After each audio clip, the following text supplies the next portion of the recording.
Ano meron, te? Wow! Kong hei pat choy. Hindi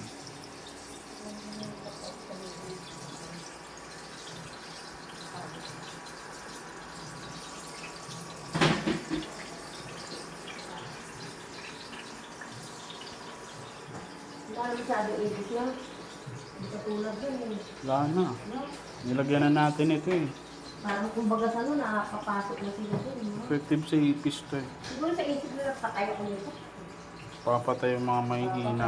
Papatay ako, gano'n. Ikaw papatay ka, papasok ka pa sa bitan. Di ba hindi? Anong slice yan, te? Square? Mahaba.